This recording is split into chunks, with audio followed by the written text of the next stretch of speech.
स्वागत है दोस्तों आपके अपने YouTube channel study pre hub पर। और आज हम लोग बिहार दौरागा 2025 प्रारंभिक परीक्षा के लिए एडिटोरिया का प्रैक्टिस सेट 1 डिस्कस करने वाले हैं, जो कि पूर्णतः परीक्षा पद्धति पर आधारित है। तो इसमें कुल practice set 15 model practice set के रूप में दिया गया है और ये वॉल्यूम 1 है।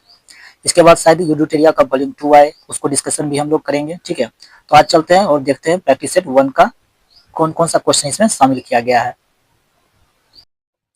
तो आप लोगों से निवेदन है, यह वीडियो सीरीज को पूरा देखें। अगर चैनल पर नया आए तो चैनल को लाइक, शेयर और सब्सक्राइब जरूर करें।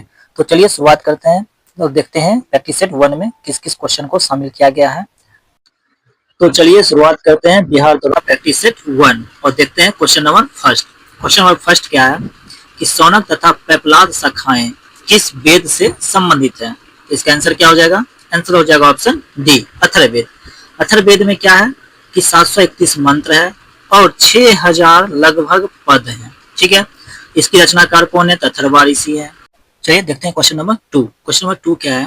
क्वेश्चन नंबर 2 है संस्कृत साहित्य में ऐतिहासिक घटनाओं को क्रमबद्ध लिखने का सर्वप्रथम प्रयास निम्न में से किसके द्वारा किया गया था? तो ऑप्शन क्या हो जाएगा इसका आंसर? आंसर हो जाएगा ऑप्शन बी, कलहन द्वारा। कलहन ने क्या लिखा था? राज तरंगिणी। राज तरंगिणी किसने लिखा? कलहन ने। आपको बताना है पंतजलि ने किस पुस्तक की रचना की थी?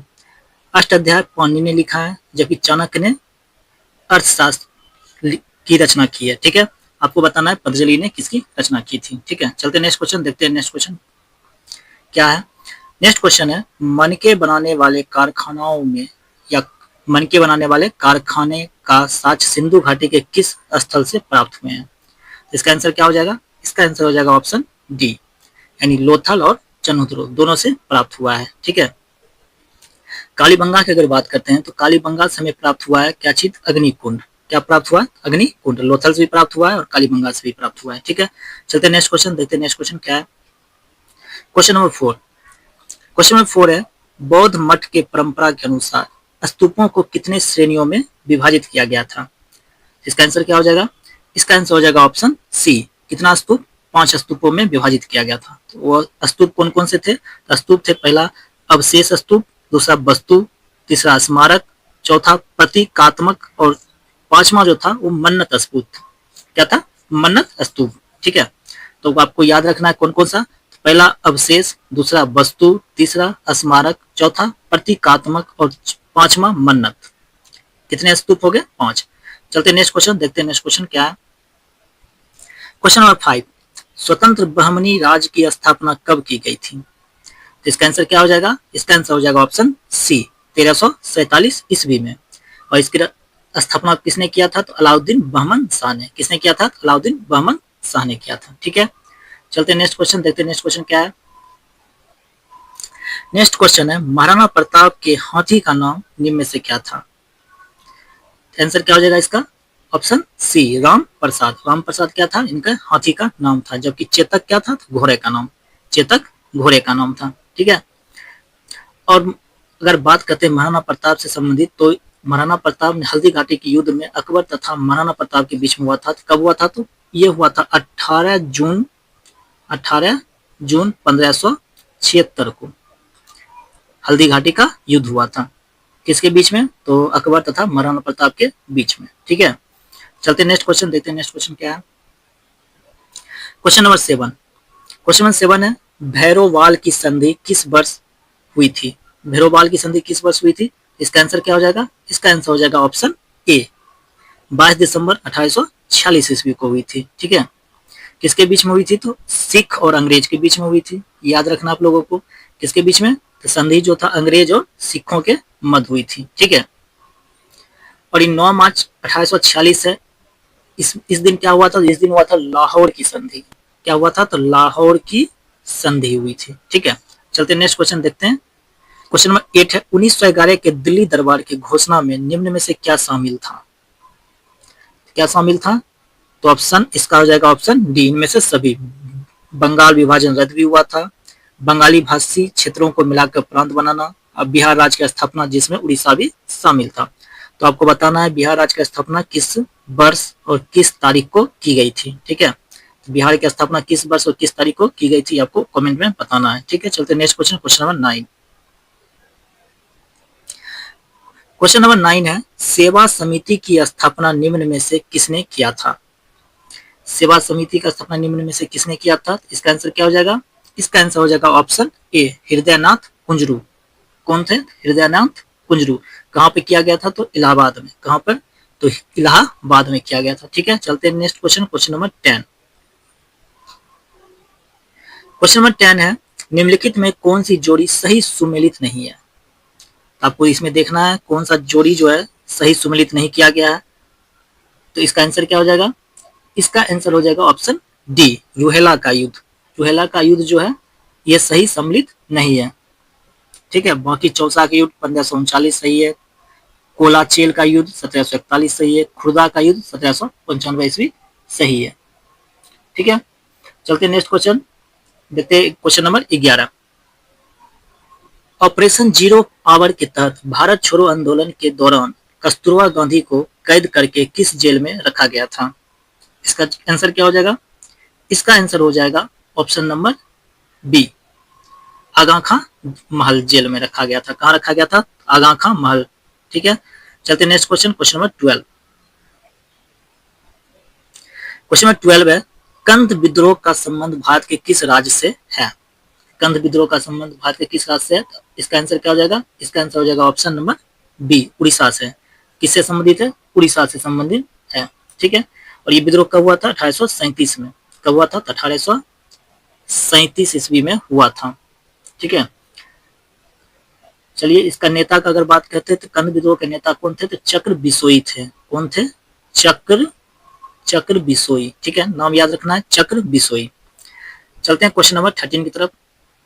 क्वेश्चन नंबर 13 है, शांति निकेतन को किस वर्ष यूनेस्को की विश्व धरोहर सूची में शामिल किया गया था? इसका आंसर क्या हो जाएगा? इसका आंसर हो जाएगा ऑप्शन ए, 2023। शांति निकेतन को कब यूनेस्को ने विश्व धरोहर सूची में शामिल किया?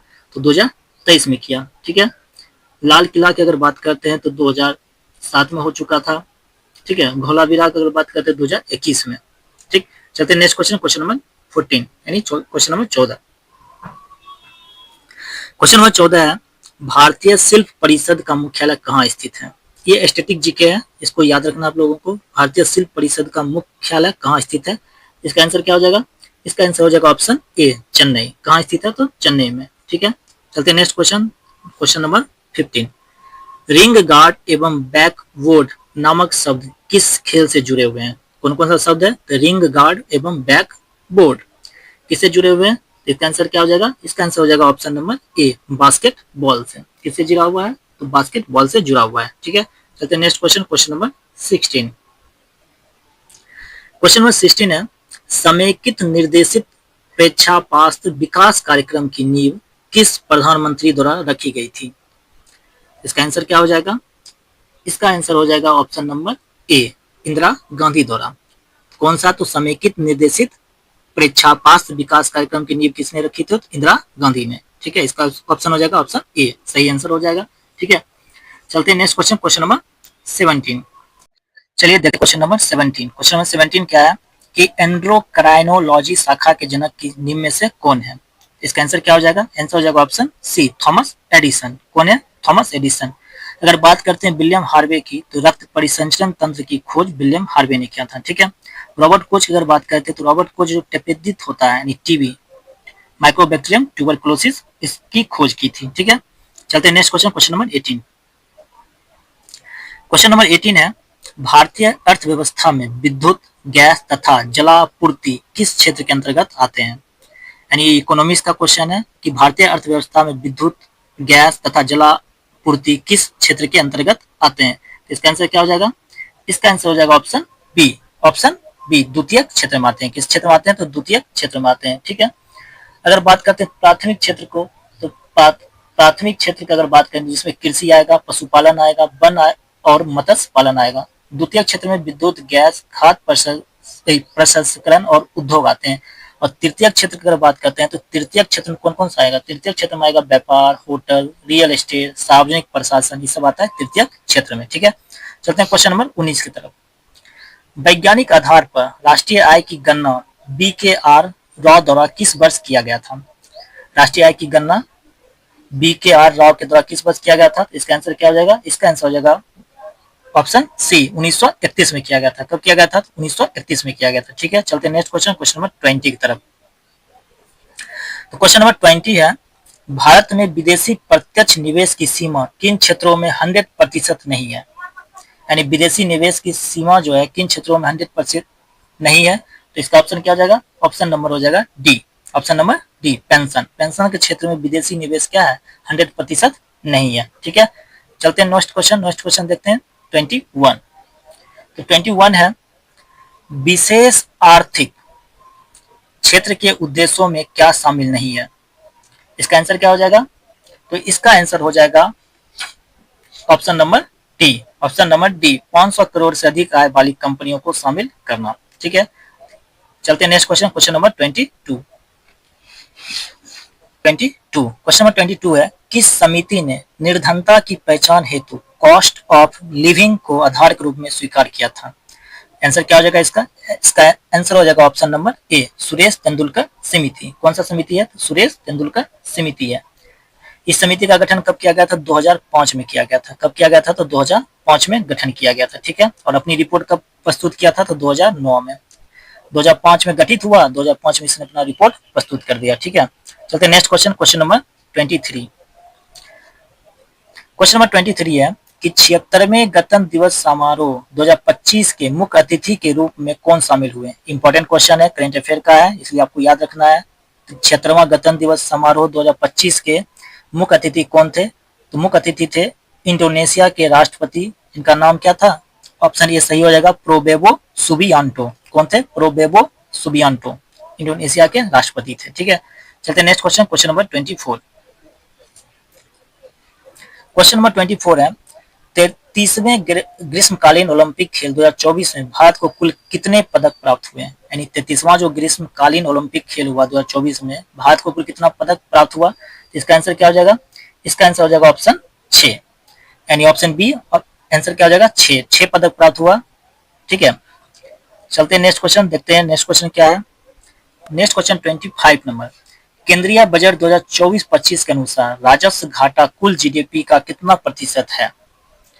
राजस्व घाटा कुल जीडीपी का कितना प्रतिशत है? तो इसका आंसर क्या हो जाएगा? इसका आंसर हो जाएगा option number D, option number D, 1.8%, 1.8%। आप लोगों के लिए क्वेश्चन भी है कि 33वां ग्रीष्मकालीन ओलंपिक खेल हुआ 2024 में, इसका आदर्श वाक्य क्या था? यानी इसका थीम क्या था? 2024 ओलंपिक का थीम क्या था? ये आप लोग कमेंट में जरूर आंसर दें। ठीक है, इसका आंसर आप लोग कमेंट बॉक्स में जरूर दें। ठीक, चलते हैं next question, question number 26। Question number 26 है, केंद्रीय बजट 2024-25 में मनरेगा हेतु कितना बजट आवंटित किया गया? यानी मनरेगा में कितना बजट आवंटित किया गया है? तो इसका आंसर क्या हो जाएगा? इसका आंसर हो जाएगा option number A, option number A, 86,000 crore दिया गया। ठीक है, गरीब कल्याण योजना की अगर बात करते हैं तो उसमें 2,05,250 करोड़ दिया गया है। मनरेगा में 86,000 आपको करोड़ रुपया आपको दिया गया है। ठीक है, उसके बाद जल जीवन मिशन की बात करते हैं तो 70,163 करोड़ रुपया दिया गया। ठीक है, और प्रधानमंत्री किसान निधि योजना में 60,000 करोड़ दिया गया है। ठीक, तो आपको याद रखना ये सब भी। ठीक है, चलते नेक्स्ट क्वेश्चन, क्वेश्चन नंबर 27। हाल ही में हुए विधानसभा चुनाव के बाद मोहन चरण मांझी किस राज्य के मुख्यमंत्री नियुक्त हुए हैं? तो मोहन चरण मांझी जो है किस राज्य के मुख्यमंत्री नियुक्त हुए हैं? इसका आंसर क्या हो जाएगा? Option A, Orissa. किस राज्य के मुख्यमंत्री नियुक्त हुए? उड़ीसा के मुख्यमंत्री नियुक्त हुए। ठीक है, चलते next question, question number 28। Question number 28 है कि 24वें एससीओ शिखर सम्मेलन का आयोजन कहाँ किया गया? इसका आंसर क्या हो जाएगा? इसका आंसर हो जाएगा ऑप्शन सी, काजाकिस्तान में किया गया। कहाँ किया गया? काजाकिस्तान में किया गया। एससीओ शिखर सम्मेलन का आयोजन जो 24वां था, इसका आयोजन कहाँ किया गया? काजाकिस्तान में किया गया। ठीक है, चलते नेक्स्ट क्वेश्चन, क्वेश्चन नंबर 29। निम्न में से रुद्रम 1 क्या है? इंपॉर्टेंट क्वेश्चन भी है, निम्न में से रुद्रम 1 क्या है? तो क्या है? तो इसका आंसर हो जाएगा ऑप्शन सी, क्या है? एक मिसाइल है। रुद्रम 1 क्या है? एक स्वदेशी एंटी रेडिएशन मिसाइल है। ठीक है, स्वदेशी मतलब स्वदेश, खुद के देश में बनाया गया एक एंटी रेडिएशन मिसाइल है। चलते नेक्स्ट क्वेश्चन, क्वेश्चन नंबर 30। विश्व प्रेस स्वतंत्रता सूचकांक 2024 में भारत का स्थान क्या है? तो भारत का स्थान क्या है? ऑप्शन नंबर बी 159वां। ठीक है, विश्व प्रेस स्वतंत्रता सूचकांक 2024 में भारत का स्थान 159वां है। और 2023 में इसका स्थान क्या था? 2023 में इसका स्थान था 161वां। 2023 में 161वां था, अभी 159वां, 2 पायदान नीचे आ चुके हैं। ठीक है, और इस रैंकिंग में जो नॉर्वे है प्रथम स्थान पर है तथा डेनमार्क दूसरे स्थान पर है, ये भी याद रखना है। प्रेस स्वतंत्रता सूचकांक नॉर्वे प्रथम स्थान पर और डेनमार्क दूसरे स्थान पर। ठीक है, चलते next question, question number 31। Question number 31 है 2024 में कुल कितने व्यक्तियों को भारत रत्न दिया गया है? तो 2024 में कुल कितने भारतीयों को भारत रत्न दिया गया? तो कुल 5 लोगों को भारत रत्न प्रदान किया गया। किन किन को दिया गया? तो उसका नाम भी आप लोग को याद रखना है। कर्पूरी ठाकुर को मिला है, चौधरी चरण सिंह को, पीवी नरसिम्हा राव को, लाल कृष्ण आडवाणी जी को और एमएन स्वामीनाथन को, यानी एमएस स्वामीनाथन को दिया गया। ठीक है, चलते next question, question number 32। Question number 32 है वर्ष 2025 में कितने व्यक्तियों को पद्म पुरस्कार दिए जाने की घोषणा केंद्र सरकार द्वारा की गई है? कितने लोगों को दिया जाएगा पद्म पुरस्कार? ऑप्शन हो जाएगा ऑप्शन बी 139 लोगों को दिया जाएगा। ठीक है, चलते नेक्स्ट क्वेश्चन, क्वेश्चन नंबर 33।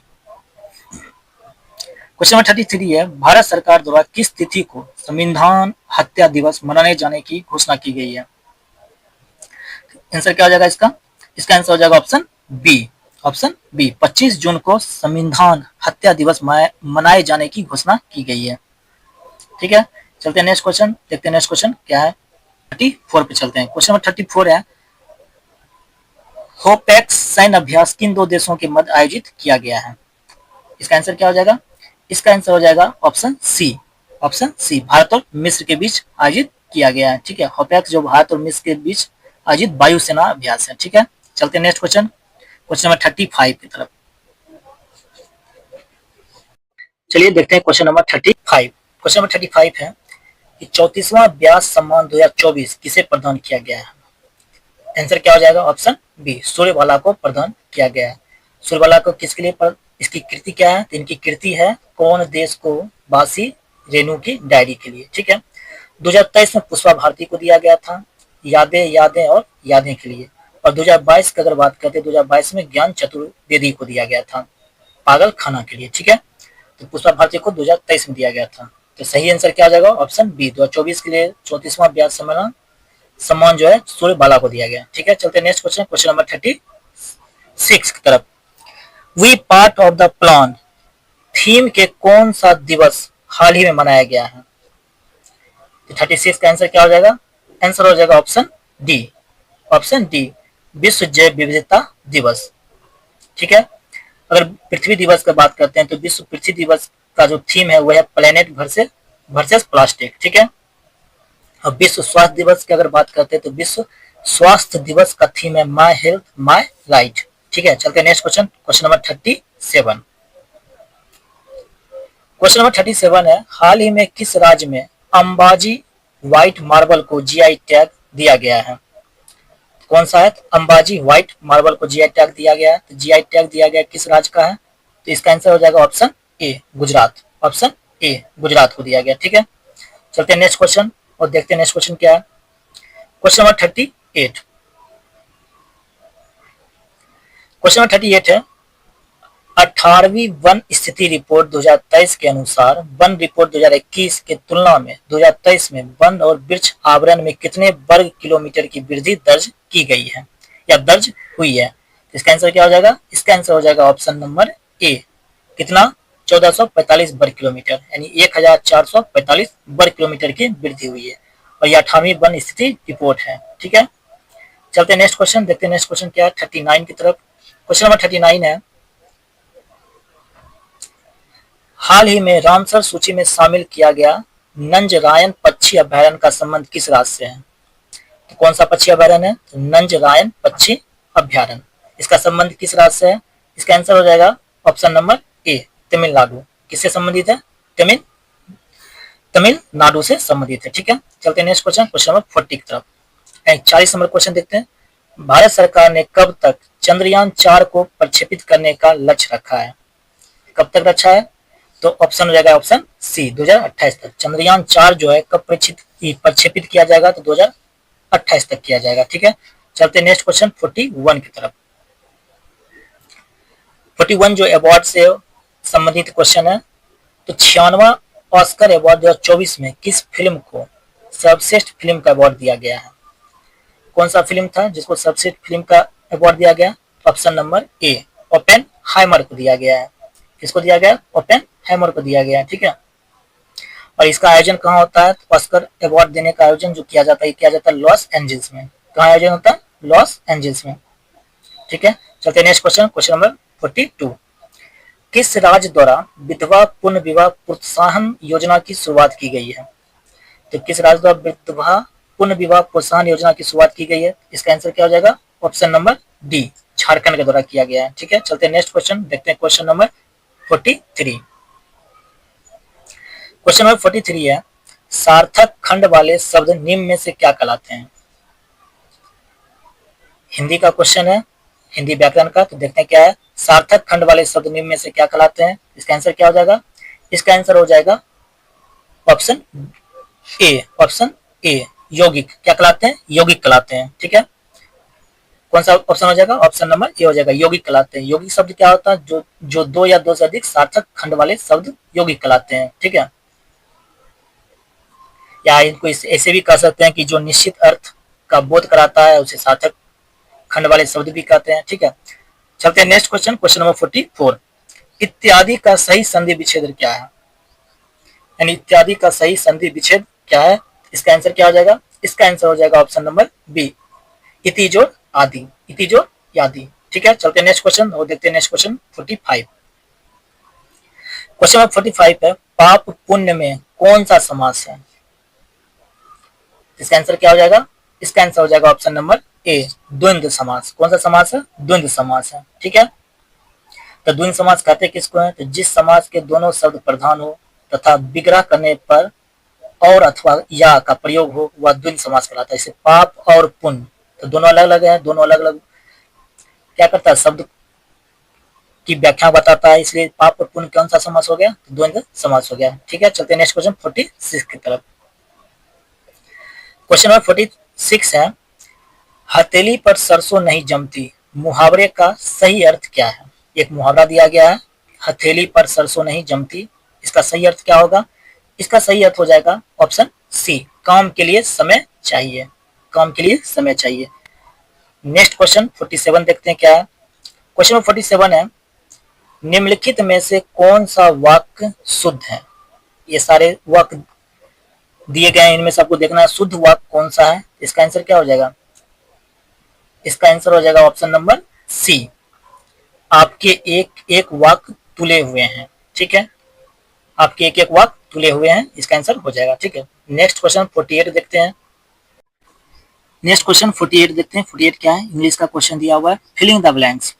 कहता are you really desirous visiting dash Japan? Desirous का मतलब होता है इच्छुक। ठीक है, तो ऑप्शन क्या हो जाएगा? इसका ऑप्शन हो जाएगा ऑप्शन ए, ऑफ। ठीक है, चलते हैं नेक्स्ट क्वेश्चन और देखते हैं नेक्स्ट क्वेश्चन 49 क्या है। क्वेश्चन नंबर 49 है, choose the correct English translation that given sentence in Hindi. भूगोल सीखना कठिन है, भूगोल सीखना कठिन है, इसका ट्रांसलेशन अगर करते हैं तो क्या होगा? इसका ट्रांसलेशन करेंगे तो हो जाएगा geography is difficult to learn. ठीक है, ऑप्शन बी सही हो जाएगा। ठीक है, चलते next question, question number 50। Question number 50 है, choose the opposite word for the given question. Question दिया हुआ, इसका अपोजिट वर्ड क्या है? क्वेश्चन क्या है? गॉर्जियस। गॉर्जियस का अपोजिट वर्ड क्या है? इसका अपोजिट वर्ड हो जाएगा ऑप्शन ए, प्लेन। क्या हो जाएगा? प्लेन। ठीक, चलते हैं नेक्स्ट क्वेश्चन 51 की तरफ। क्वेश्चन नंबर 51 है, निम्नलिखित में से किस अधिनियम को या act of good government of India भी कहा जाता है? यानी किस अधिनियम को act of good government of India भी कहा जाता है? क्या हो जाएगा इसका आंसर? इसका आंसर हो जाएगा ऑप्शन नंबर ए, भारत सरकार अधिनियम 1858। 52 है, संविधान सभा के प्रमुख समितियों में अल्पसंख्यक उप समिति के अध्यक्ष कौन थे? प्रमुख समितियों में अल्पसंख्यक उप समिति के अध्यक्ष कौन थे? इसका आंसर क्या हो जाएगा? इसका आंसर हो जाएगा option number B, S C. Mukherjee. कौन थे? एस.सी. मुखर्जी थे। ठीक है, चलते हैं नेक्स्ट क्वेश्चन, देखते हैं नेक्स्ट क्वेश्चन क्या है। नेक्स्ट क्वेश्चन है 53, भारतीय संविधान के प्रस्तावना में न्याय के तत्वों को लिया गया है, कहां से लिया गया? इसका आंसर क्या हो जाएगा? तो इसका आंसर हो जाएगा न्याय के तत्वों को लिया गया है ऑप्शन ए, रूसी क्रांति से। और रूस की क्रांति कब हुआ ये आपको बताना है। ठीक है, रूसी क्रांति कब हुआ आपको बताना है। ठीक, फ्रांसीसी क्रांति कब हुआ था? 1789 में। 1789 की फ्रांसीसी क्रांति था। रूसी क्रांति कब हुआ है तो आपको ऑप्शन में कमेंट में बताना है। ठीक है, चलते नेक्स्ट क्वेश्चन देखते हैं, क्वेश्चन नंबर 54। 54 है, संविधान के किस अनुच्छेद में यह उल्लेख किया गया है कि किसी अपराध के लिए अभियुक्त किसी व्यक्ति को स्वयं अपने विरुद्ध साक्षी होने के लिए बाध्य नहीं किया जाएगा? कौन सा अनुच्छेद है? अनुच्छेद हो जाएगा ऑप्शन नंबर बी, अनुच्छेद हो जाएगा अनुच्छेद 20 का 3, अनुच्छेद 20 का 3। Question number 55। क्वेश्चन नंबर 55 क्या है? भारत में न्यायपालिका का कार्यपालिका से पृथककरण का उल्लेख वर्णित है, किसमें उल्लेख वर्णित है? तो राज्य के नीति निर्देशक तत्व, ऑप्शन बी, राज्य के नीति निर्देशक तत्व में क्या वर्णित किया गया है? न्यायपालिका का कार्यपालिका से पृथककरण का। ठीक है, चलते नेक्स्ट क्वेश्चन देखते हैं 56 क्या है। तो क्वेश्चन नंबर 56 है, भारत की संसद के संबंध में निम्नलिखित में से कौन सा कथन सही नहीं है? तो ऑप्शन दिया हुआ है 4, देखते हैं ऑप्शन क्या, इसका आंसर क्या होगा? इसका आंसर हो जाएगा option number D, option number D, मंत्रिमंडल की सदस्यता निम्न सदन तक सीमित है। ठीक है, तो कौन सा कथन सही नहीं है? तो ऑप्शन डी सही नहीं है। ठीक, बाकी सब सही है। मंत्रिमंडल को लोकप्रिय सदन में बहुमत का विश्वास प्राप्त करना चाहिए। ठीक है, संसद का सर्वप्रथम कार्य मंत्रिमंडल का प्रावधान करता है, सही है। संविधान में एक संसदीय प्रणाली की सरकार का प्रावधान है, भी सही है। चलते नेक्स्ट क्वेश्चन देखते हैं, क्वेश्चन नंबर 57 की तरफ। क्वेश्चन नंबर 57 है, भारतीय संसद का सचिवालय के संबंध में कौन सा कथन सत्य है? इसका आंसर क्या हो जाएगा? इसका आंसर हो जाएगा ऑप्शन नंबर ए, सरकार से स्वतंत्र है। क्या जाएगा आंसर? सरकार से स्वतंत्र है। और अनुच्छेद 98 की अगर बात करते हैं तो अनुच्छेद जो है 98, इसमें कहा गया है कि भारतीय संसद के प्रत्येक सदन के लिए क्या किया जाएगा? एक सचिवालय की व्यवस्था की जाएगी। अनुच्छेद किसके तहत? 98 के तहत। ठीक है, चलते हैं नेक्स्ट क्वेश्चन 58 देखते हैं।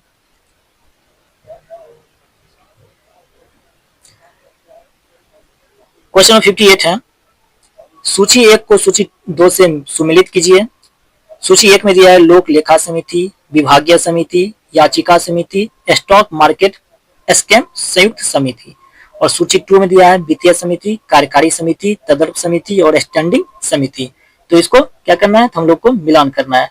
तो लोक लेखा समिति को किससे मिलाएंगे? तो लोक लेखा जो समिति है किसका मैच होगा? वित्तीय समिति से मैच होगा। ठीक है, वित्तीय समिति से मैच किया जाएगा। विभागीय समिति जो है इसको मैच करेंगे स्टैंडिंग समिति से। ठीक है, यानी क्यू का 4 नंबर। ठीक, याचिका समिति जो है इसको मैच करेंगे कार्यकारी समिति से। ठीक है, किसे मैच करेंगे? कार्यकारी समिति से। और स्टॉक मार्केट स्कैम संयुक्त समिति है, इसको मैच करेंगे तदर्थ समिति से। कौन सा ऑप्शन हो जाएगा? ऑप्शन हो जाएगा ऑप्शन नंबर डी, सही हो जाएगा। ऑप्शन डी सही हो जाएगा। ठीक है, चलते हैं, इसका ऑप्शन क्या हो गया था? ऑप्शन डी सही हो गया। चलते हैं 59 क्वेश्चन की तरफ। क्वेश्चन नंबर 59 क्या है? तो क्वेश्चन नंबर 59 है, 71वां संविधान संशोधन अधिनियम 1992 द्वारा निम्नलिखित भाषाओं में से किस भाषा को संविधान के 8वीं अनुसूची में नहीं जोड़ा गया? यहाँ 4 भाषाएं दिए गए हैं और चारों भाषा में कौन सा ऐसा भाषा है जिसको 8वीं अनुसूची में जोड़ा नहीं गया था? इसका आंसर क्या हो जाएगा? इसका आंसर हो जाएगा option number A, option number A, Kashmiri को नहीं जोड़ा गया था। ठीक है, जो था उसमें 14 भाषाएं शामिल की गई थी, लेकिन वर्तमान अभी कितने भाषाएं हैं? वर्तमान में 22 भाषाएं हैं। ठीक है, और 92वां संविधान संशोधन 2003 के तहत बोडो, डोगरी, मैथिली और संथाली भाषा को जोड़ा गया था। ठीक है, इसको याद रखना है। कौन सा संविधान संशोधन के तहत? तो 92वां संविधान संशोधन, 92वां संविधान संशोधन 2003 के तहत कौन कौन सा भाषा जोड़ा गया है? बोडो, डोगरी, मैथिली और संथाली भाषा को जोड़ा गया है। ठीक है, चलते हैं next question, question number 60। Question number 60 है, निम्नलिखित में से कौन केंद्र और राज्यों में राजस्व बंटवारे के लिए मापदंडों की अनुशंसा करता है? कौन सा करेगा? आंसर हो जाएगा ऑप्शन नंबर सी, वित्त आयोग। कौन सा करेगा? तो वित्त आयोग। वित्त आयोग अगर बात करते हैं अनुच्छेद 280 के तहत, अनुच्छेद कितना? 280 वित्त आयोग की चर्चा है। ठीक है, चलते हैं नेक्स्ट क्वेश्चन, देखते हैं नेक्स्ट क्वेश्चन क्या है। Question number 61।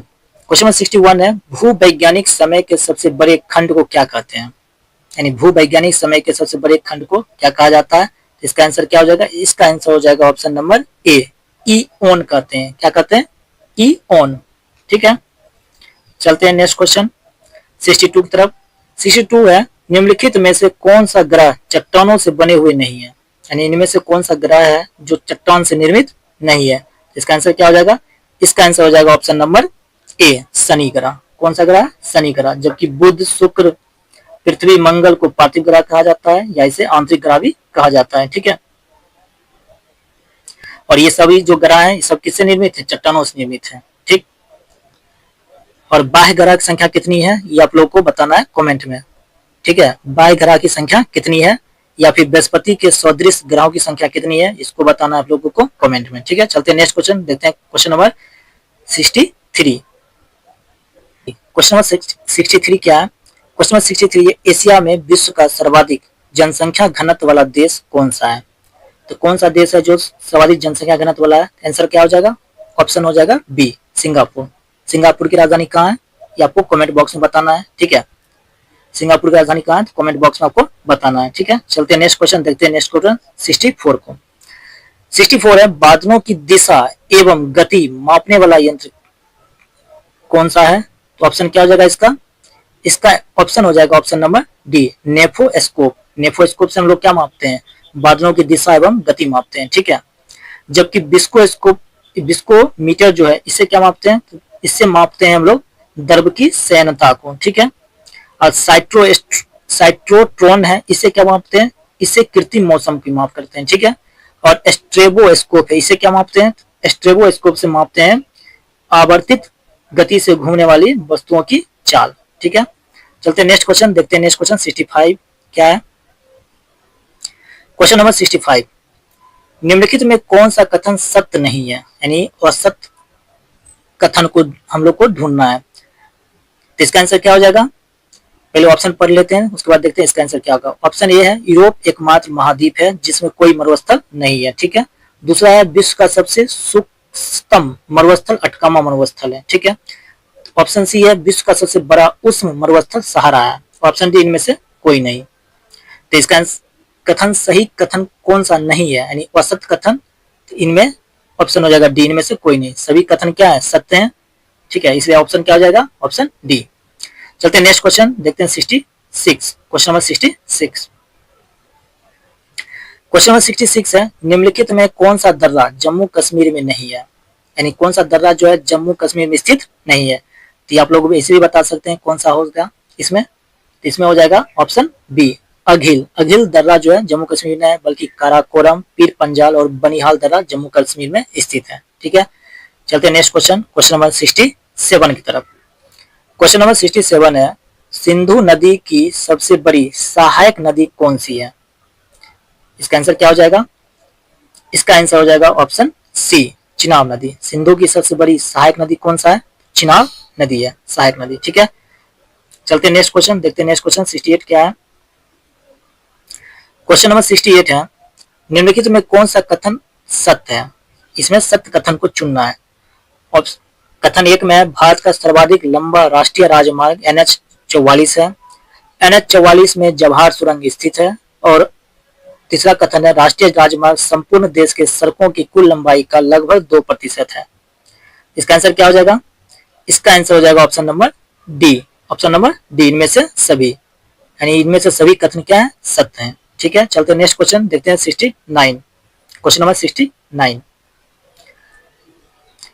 क्वेश्चन नंबर 69 है, राष्ट्रीय पर्यावरण अभियांत्रिकी शोध संस्था NEERI की स्थापना कब की गई? इसकी स्थापना कब की गई है? इसकी स्थापना की गई है 1958 ईस्वी में, यानी 1958 ईस्वी में की गई है। ठीक है, और प्रयोगशाला कहाँ है?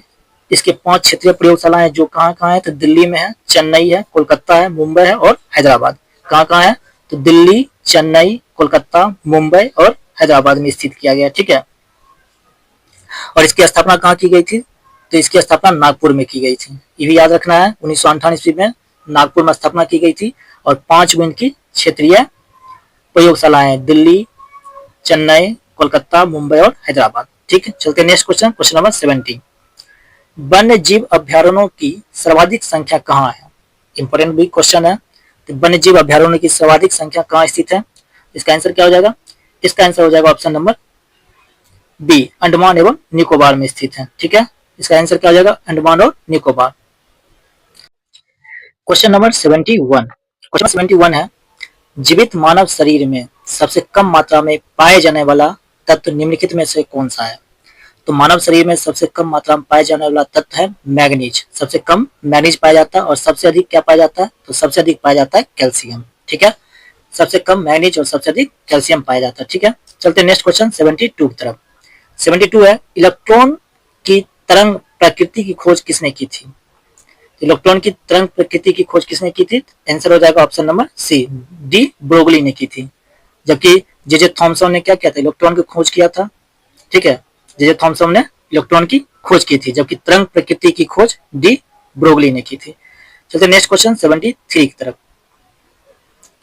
क्वेश्चन नंबर 73 है, आधुनिक आवर्त सारणी के वर्ग में ऊपर से नीचे आने पर तत्वों की विद्युत ऋणात्मकता पर क्या प्रभाव पड़ता है? यानी वर्ग जो है ऊपर से नीचे की तरफ आएंगे तो क्या प्रभाव पड़ेगा? तो इसका आंसर क्या हो जाएगा? ऑप्शन ए, घटती है। ऊपर से नीचे आने पर घटती है, जबकि नीचे से ऊपर जाएंगे तो क्या होगा? बढ़ेगी। ठीक है, नीचे से ऊपर जाने पर बढ़ेगी, ऊपर से नीचे आने पर घटेगी। ठीक है, चलते हैं नेक्स्ट क्वेश्चन देखते हैं 74। Question number 74।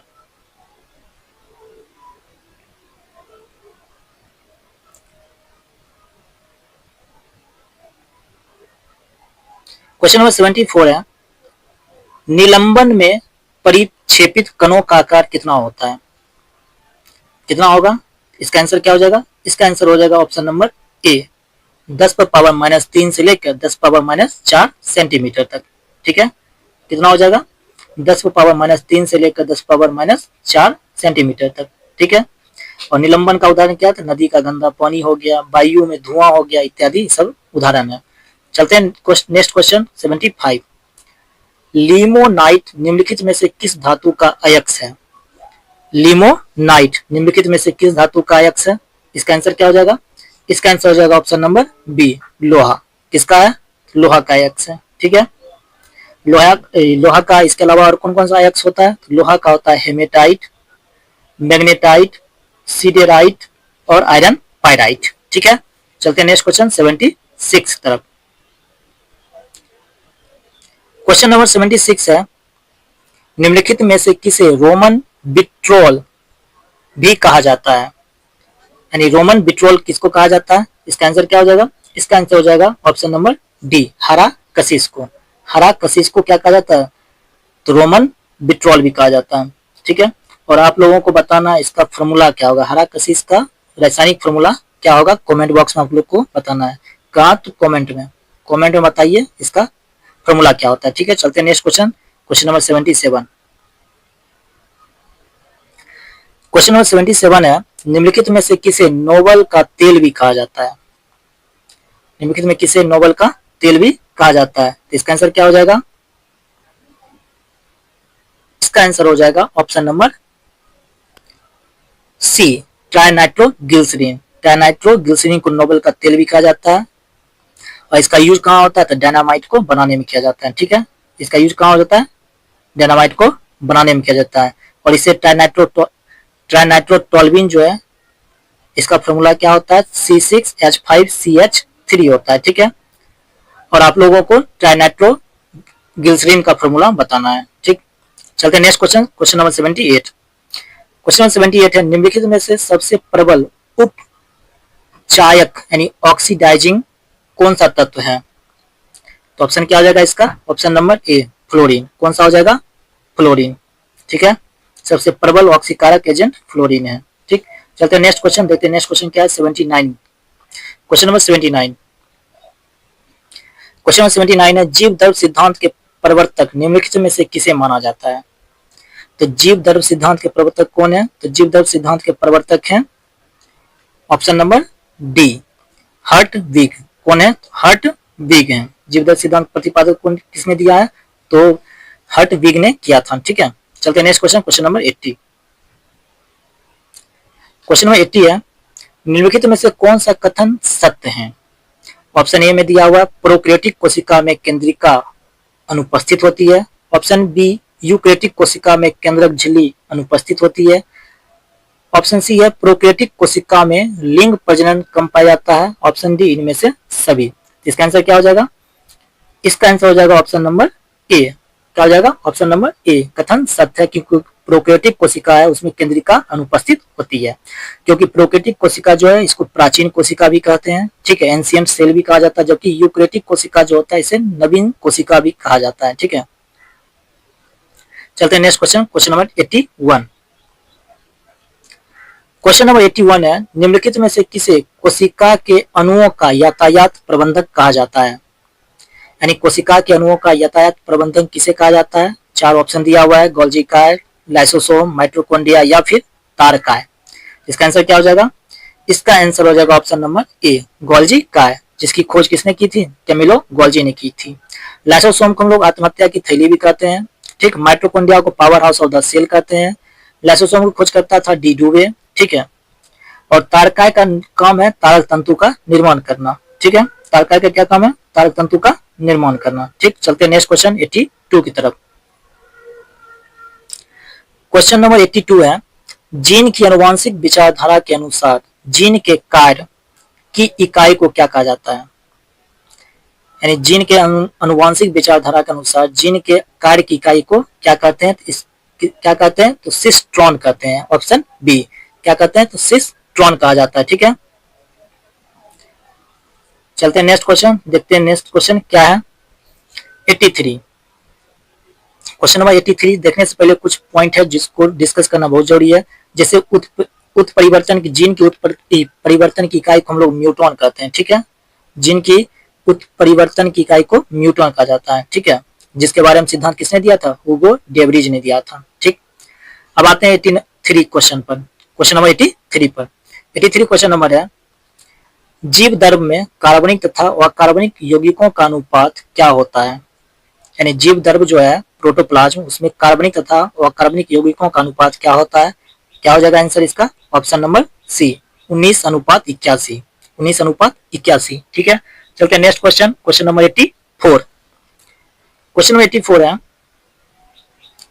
नींबू में लिटिल लीफ नामक रोग किस तत्व की कमी से होता है? नेक्स्ट वीडियो में हम लोग तत्व की कमी से होने वाले रोग इसकी चर्चा हम लोग एक पूरा वीडियो सीरीज लेके कर लेंगे। ठीक है, अभी फिलहाल देख रहे हैं 84 नंबर क्वेश्चन कि नींबू में लिटिल लीफ नामक रोग किस तत्व की कमी से होता है?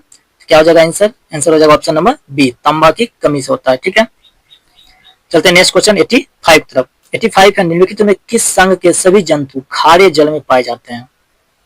यानी किस संघ के सभी जंतु खारे जल में पाए जाते हैं? इसका आंसर क्या हो जाएगा? इसका आंसर हो जाएगा ऑप्शन नंबर बी, संघ पॉरीफेरा। क्या हो जाएगा आंसर? आंसर हो जाएगा संघ पॉरीफेरा। चलते हैं नेक्स्ट क्वेश्चन, क्वेश्चन नंबर 86 तरफ।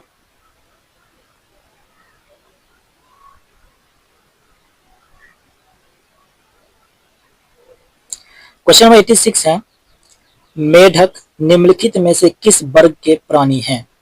मेढक, तो मेढक जो है किस वर्ग का प्राणी है? तो मेढक है एम्फीबिया वर्ग का। क्यों? क्योंकि ये जमीन पे भी रह सकता है और पानी के अंदर भी रह सकता है, इसलिए इसको हम लोग क्या कहते हैं? एम्फीबिया कहते हैं।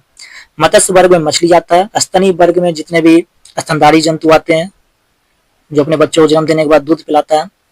और सरीसृप वर्ग जो कि रेंग कर चलने वाला वर्ग होता है। ठीक है, चलते नेक्स्ट क्वेश्चन, क्वेश्चन नंबर 87। निम्नलिखित में से किस पादप हार्मोन के छिड़काव से बृहत आकार के फल तथा फूलों का उत्पादन किया जा सकता है? यानी किस प्रकार का पादप हार्मोन के छिड़काव से बृहत आकार के फल तथा फूलों का उत्पादन किया जा सकता है? इसका आंसर क्या हो जाएगा? इसका आंसर हो जाएगा ऑप्शन नंबर डी, जिबरेलिंस। जिबरेलिंस की खोज किसने किया था? तो कुर्सोवा ने किया था। जिबरेलिंस खोज कुर्सोवा ने किया था। 8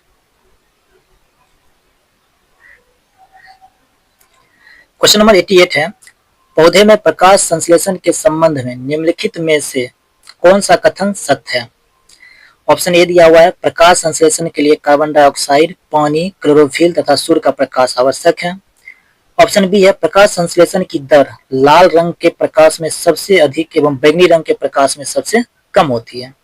ऑप्शन सी दिया हुआ है, प्रकाश संश्लेषण की क्रिया के दौरान जल का उपचयन ऑक्सीजन के बनने में तथा कार्बन डाइऑक्साइड का अपचयन ग्लूकोज के निर्माण में होता है। और ऑप्शन डी है इनमें से सभी। इसका आंसर क्या हो जाएगा? इसका आंसर हो जाएगा option number D. Option number D, option D is right answer, इनमें से सभी। ठीक है, चलते next question, question number 89। Question number 89 है, निम्नलिखित में से कौन सा कथन सत्य है? कथन एक है, दाब अदिश राशि है, कार्य का विमीय सूत्र Ml2T-2 होता है। ऑप्शन ई, कथन 3 है, विस्थापन धनात्मक ऋणात्मक हो सकता है परंतु शून्य नहीं हो सकता है। और ऑप्शन 4 है, समतल कोण का SI मात्रक स्टेरेडियन होता है। तो इसका आंसर क्या हो जाएगा? इसका आंसर हो जाएगा option number D. Option number D, 1 और 2 सही है। दाब क्या एक अदिश राशि है, और ऑप्शन 2 कार्य का विमीय सूत्र Ml2 T-2 होता है। ठीक है, चलते हैं नेक्स्ट क्वेश्चन, क्वेश्चन नंबर 90। इसका आंसर क्या हो जाता है? 89 का डी नंबर। ठीक है, क्वेश्चन नंबर 90 देखते हैं। क्वेश्चन नंबर 90 है, घर्षण बल के अधीन किया गया कार्य क्या होगा? यानी घर्षण बल के अधीन, घर्षण बल के विपरीत में जो कार्य किया जाएगा वो क्या होगा? तो इसका आंसर क्या हो जाएगा? इसका आंसर हो जाएगा ऑप्शन नंबर बी, ऋणात्मक होगा। क्या होगा? ऋणात्मक। ठीक, चलते हैं next question, question number 91। Question number 91 है, भू अस्थायी उपग्रह जियो स्टेशनरी सैटेलाइट के संबंध में कौन सा कथन सत्य नहीं है? तो कथन एक दिया हुआ, यह पश्चिम से पूर्व की ओर पृथ्वी की परिक्रमा करता है। दूसरा है, इसका परिक्रमण काल पृथ्वी के परिक्रमण काल के बराबर होता है। ऑप्शन सी है कि इसका कक्षीय वेग 8 किलोमीटर प्रति सेकेंड होता है और यह उपग्रह पृथ्वी तल से लगभग 36,000 किलोमीटर की ऊंचाई पर रहकर पृथ्वी की परिक्रमा करता है। इसका आंसर क्या हो जाएगा? तो इसका आंसर हो जाएगा 91 का सी। इसका आंसर क्या हो जाएगा? सी, जो कि सत्य नहीं है। ठीक है, इसका कक्षीय वेग जो है 8 किलोमीटर प्रति घंटा या 8 किलोमीटर प्रति सेकेंड होता है, यह सत्य नहीं है। ठीक, चलते हैं नेक्स्ट क्वेश्चन, देखते हैं नेक्स्ट क्वेश्चन क्या है। 92, क्वेश्चन नंबर 92 है, निम्नलिखित में कौन सा कथन सत्य है? एक विद्युत धारा दूसरी विद्युत धारा पर बल लगाती है। इसकी खोज अलेसांड्रो वोल्टा ने की थी। ठीक, जब समांतर चालकों में एक ही दिशा में विद्युत धारा प्रवाहित होती है तो दोनों के बीच आकर्षण बल लगता है। और ऑप्शन 3 जब है, जब समांतर चालकों में एक दूसरे के विपरीत दिशा में विद्युत धारा प्रवाहित होती है तो उनके बीच प्रतिकर्षण बल लगता है। कौन सा ऑप्शन या कौन सा कथन सत्य है? तो क्या हो जाएगा इसका आंसर? इसका आंसर हो जाएगा option number B. Option number B, 2 और 3 सत्य है। एक गलत है, 2 और 3 सत्य है। चलते हैं next question, question number 93। Question number 93 है, सरल सूक्ष्मदर्शी की आवर्धन क्षमता क्या होती है? तो इसका आंसर क्या हो जाएगा? इसका आंसर हो जाएगा ऑप्शन नंबर ए, m बराबर 1+d/f। 1+d/f, f जहां पर फोकस होता है, लेंस की फोकस, और d दूरी, डिस्टेंस। ठीक है, चलते हैं नेक्स्ट क्वेश्चन 94।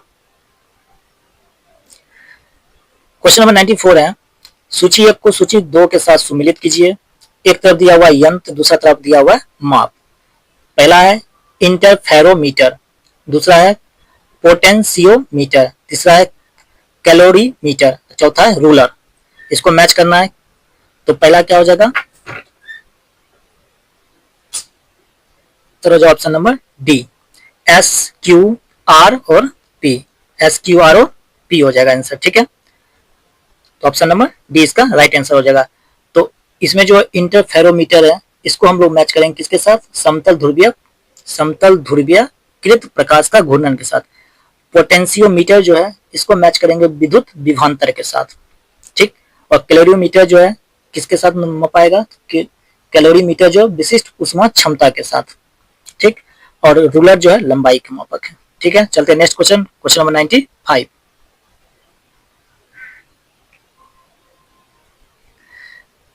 क्वेश्चन नंबर 95 है, निम्नलिखित में से वह कौन सी प्रक्रिया है जिसके द्वारा कोई वस्तु कुछ रंगों के प्रकाश को अवशोषित करती है और दूसरों को परावर्तित करती है? कौन सा होगा प्रक्रिया? इसका आंसर क्या हो जाएगा? इसका आंसर हो जाएगा ऑप्शन नंबर बी, परावर्तन। क्या हो जाएगा? परावर्तन। और आपको बताना है परावर्तन के कितने नियम हैं, परावर्तन के कितने नियम है, लॉ ऑफ रिफ्लेक्शन, ठीक है। चलते हैं नेक्स्ट क्वेश्चन 96 तरफ। क्वेश्चन नंबर 96 है, समांतर श्रेणी 21, 18, 15 डैश डैश डैश का कौन सा पद -81 होगा? कौन सा पद -81 होगा? इसका आंसर क्या हो जाएगा? ऑप्शन नंबर ए, 35वां पद क्या होगा? -81 होगा 35वां पद, ठीक है। तो इसको जो है आप लोग सॉल्व कर लीजिएगा, ठीक। चलते हैं क्वेश्चन 97 की तरफ। क्वेश्चन नंबर 97, क्वेश्चन नंबर 97 है, 17 पर पावर 1999, 11 पावर 1999 माइनस 7 पावर 1999 के इकाई के स्थान में अंक होगा, तो ऑप्शन क्या हो जाएगा इसका? इसका ऑप्शन हो जाएगा ऑप्शन नंबर बी, 1। आंसर क्या हो जाएगा? 1। बनाना कैसे है? इस दोनों को माइनस करेंगे तो कितना आएगा? 4। 4 पावर आएगा 1999 और एक 17 पावर 1999 है। 17 पावर 1999 को डिवाइड कर देंगे 4 से, तो 17 पावर आ जाएगा कितना? 3। 17 पावर आ जाएगा 3। इकाई अंक 3 जो होगा, ठीक है, उसमें क्या करेंगे? 1 - 3 को माइनस कर देंगे तो आ जाएगा 1, ठीक है। आप लोग सॉल्व कर लीजिएगा, ठीक। चलते हैं नेक्स्ट क्वेश्चन देखते हैं, क्वेश्चन नंबर 98। क्वेश्चन नंबर 98 है, 6 व्यक्तियों का औसत भार 3 किलोग्राम कम हो जाता है जब 80 किलोग्राम भार वाले एक व्यक्ति के स्थान पर एक नया व्यक्ति आ जाता है, तो नए व्यक्ति का भार ज्ञात करें, ठीक है। क्या कर रहा था क्वेश्चन कि 6 व्यक्तियों का औसत भार 3 किलोग्राम कम हो जाता है जब 80 किलोग्राम भार वाले एक व्यक्ति के स्थान पर एक नया व्यक्ति आ जाता है, तो नए व्यक्ति का भार ज्ञात कीजिए। तो नए व्यक्ति का भार कितना हो गया? तो नए व्यक्ति का भार अगर निकालना हो तो 80 किलोग्राम टोटल वजन था जो पुराना व्यक्ति गया, उसमें माइनस कर देना है कितना? 6 व्यक्ति है तो 6 व्यक्ति गुना कितना भार कम हो जाएगा? 3, तो 18 किलोग्राम क्या कर देना है? माइनस कर देना, तो 62 किलोग्राम हो जाएगा उस नए व्यक्ति का भार, ठीक है। चलते क्वेश्चन नंबर 99 की तरफ। क्वेश्चन नंबर 99 है, 1290 रुपए के एक ऋण को 4 वर्षों में भुगतान करना है। यदि साधारण ब्याज की दर वार्षिक 5% हो तो प्रत्येक बराबर किस्त क्या होगी? तो बराबर किस्त क्या होगी? आंसर हो जाएगा ऑप्शन नंबर सी, 300 रुपया। कितना हो जाएगा? 300 रुपया हो जाएगा, ठीक है। ये भी आप लोग सॉल्व कर लीजिएगा, P गुने R गुने T करेंगे, ठीक। चलते हैं नेक्स्ट क्वेश्चन और लास्ट क्वेश्चन देखते हैं, क्वेश्चन नंबर 100 यानी क्वेश्चन नंबर 100। क्वेश्चन नंबर 100 है, एक ट्रेन 90 किलोमीटर दूरी समान गति से तय करती है। यदि चाल 15 किलोमीटर प्रति घंटा बढ़ा दी जाए, यानी चाल में जो 15 किलोमीटर प्रति घंटा उसकी बढ़ा दी जाए तो समय 30 मिनट कम लगता है, तो ट्रेन की वास्तविक गति क्या थी? ट्रेन की वास्तविक गति क्या थी? इसका आंसर क्या हो जाएगा? इसका आंसर हो जाएगा ऑप्शन डी, 45 किलोमीटर प्रति घंटा, ठीक है। तो ये था आज का इडुटेरिया का प्रैक्टिस सेट बिहार दरोगा के लिए। आई होप आपको ये वीडियो अच्छा लगा हो। अगर अच्छा लगे तो वीडियो को लाइक जरूर करें, अपने दोस्तों को भी शेयर जरूर करें, और जो जो प्रश्न का उत्तर मैंने कमेंट में मांगा है आप लोग उससे कमेंट में जरूर आंसर दें। अगर आप चैनल पर नए आए हैं तो चैनल को लाइक करना ना भूलें, सब्सक्राइब तो जरूर करें और शेयर भी जरूर करें, ठीक है। मिलते हैं नेक्स्ट वीडियो में नेक्स्ट बिहार दरोगा का प्रैक्टिस सेट लेकर, ठीक है। टोटल 15 प्रैक्टिस सेट है जो आपको प्लेलिस्ट में मिल जाएगा, ठीक है। तो तब तक देखते रहिए, पढ़ते रहिए, रिवीजन करते रहिए। मिलते हैं नेक्स्ट वीडियो में। जय हिंद, जय भारत।